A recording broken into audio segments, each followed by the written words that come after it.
All right, Harry. So in the Christian faith, we obviously know that there is a bunch of different denominations with different beliefs. Which one, if you're a new Christian or if you're a Christian already, which one's the right one? Which one do you go to? Which one has the correct beliefs? Justin, what did Jesus say was the number one commandment? To love the Lord your God with all your heart, all your mind, all your strength, and all your soul. So which denomination is that?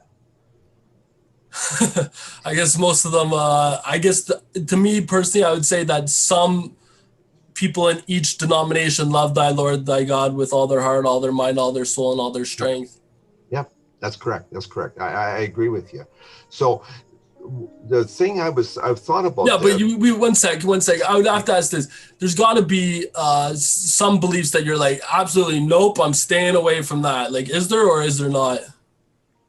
Well, no, like well, there are some that I have that I'm more sketchy on than others personally, but I think we need to all evaluate that on our own because we know that Jesus gave us about 150 teachings, or he says, if you love me, you'll keep my commandments, keep my teachings. There's about 150 of them out of about 1,000 commandments there are in the New Testament. So of these 150, Jesus gave us a fair bit of instruction. So if you look at, if whatever denomination you're part of, if you really want to know if what you hold near and dear is correct, I think you need to check that against the teachings of Jesus, the commandments of Jesus. That's a If good point. Jesus gave us instruction and it's not on the list, how critical is it? Because a lot of things happen over the years. A lot of denominations are maybe 100, 200, 500, 1,000 years old. There's a lot of time in there for tradition to slip in there. And we And both know that man's tradition has no place in the kingdom of God. You know what I mean? well, there are good traditions. Paul talks about thanking the church for keeping the traditions that he had taught them. So there are good Give traditions me an that are example just of a good tradition then, maybe, because that word scares people, you know? okay. A good tradition is to gather for brothers to gather together for fellowship. Okay, But isn't that a command?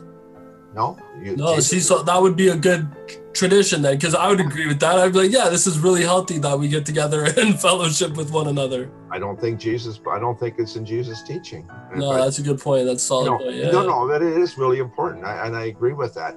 In our own home, we have traditions that we have that help us to stay focused as a family, and so on. So traditions can be good if they're constructive. You know what But the if thing is we got to get rid of religion where as soon as we hear things like tradition, no, we can't have tradition. We can't have that. Instead of like you're saying, okay, and this is that bites people, right? It's as soon as they hear that word, they're like they've been taught from tradition to not like traditions right, when it's the complete opposite. right, but traditions that are established for the sake of the usefulness to help us to get to know Jesus better, to be more constructive to each other, those are good traditions. But Now, give me an example of a bad tradition, just so like somebody, so we have to understand both, right? well, as an example, in some denominations, there's a specific dress code. What did Jesus say about dress code? Come as you are, pretty much. He said, "Come to me." You know, he didn't really say anything.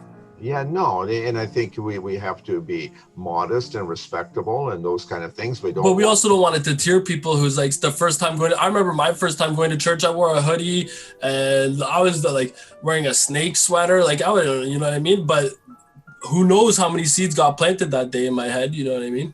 True, but again, if a person's a Christian that's been there for 20 years and they're wearing Yeah. that material, that's not so cool. Like Mhm. again, it's a tradition of respect and fitting in with the rest of the people and so on.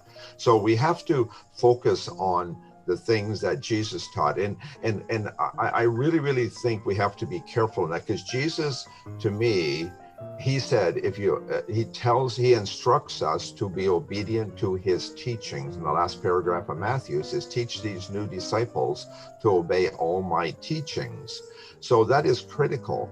But, and I believe that Jesus' teachings are the frontline teachings. For example, I believe those are our instruction, whereas the teachings that come from the letters, they tend to be more time and circumstantial, because Paul and others are telling the church how to fix this or fix that and fix the things that need fixing.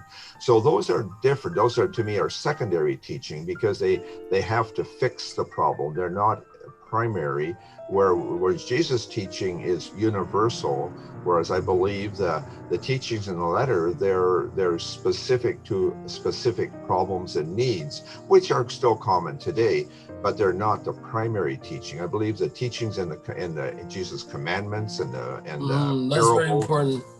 You know, So that's really where I think we have to. I think we all need to check how do we match up to what Jesus specifically taught us.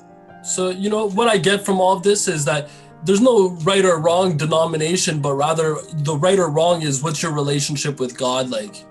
Yes, I personally believe that if we fall in love with Jesus, we're not going to be all that fussy about the denomination. But if we love the church and don't love Jesus, that's not a good place to be. Awesome. Thank you very much for this, Harry. That was really good. I enjoyed that one.